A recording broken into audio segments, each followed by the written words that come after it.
Deməli, nəql olunub ki, Şeybə Əl-Hüzəli adında bir kişi Peyğəmbərin yanına gəlib dedi: Ey Allahın Peyğəmbəri, mən yaşlı bir qocayam.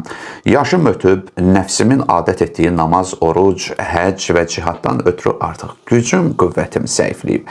Yəni, ya Peyğəmbər, qoca kişiyəm, artıq fiziki durumum belə vacib əməlləri yerinə yetirməkdə əziyyət çəkir. Ey Allahın elçisi, mənə elə bir kəlam öyrət ki, Allah onunla mənə fayda versin. Həm də, ey Allahın elçisi, mənə yüngül et. Yəni, mənə bir söz, bir dua öyrət ki, Allah bunun sayəsində mənə bir savab versin, xeyir bəxş versin.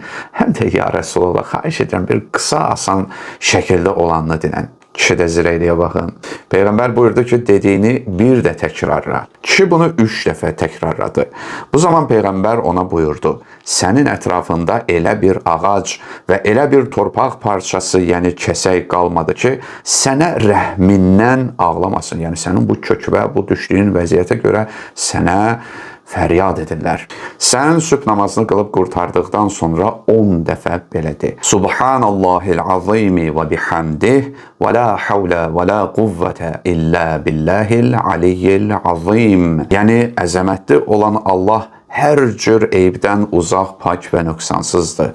Ona həmd sənalar olsun. Uca və əzəmətli olan Allahdan başqa heç bir güc və qüvvət yoxdur.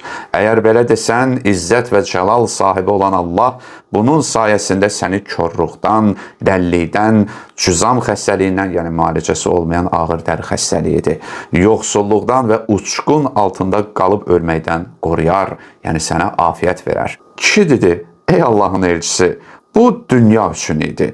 Bəs axirət üçün nə var? Yəni, dediyin zikrin dünya faydaları var, başa düşdük, bəs axirət üçün faydaları olana dair də mənə bir şey öyrət.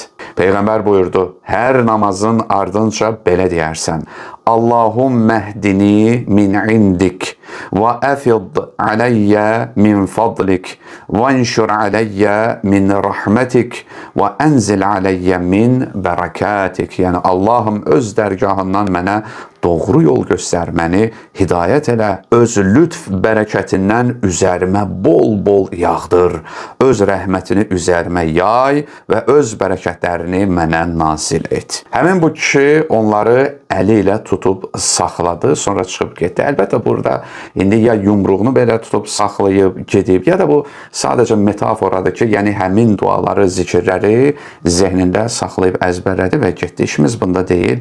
Peyğəmbərimiz buyurdu: Agah olun, əgər bu kişi qiyamət gününə gəlib çıxsa və bu duaları qəsdən tərk etməmiş olsa, Allah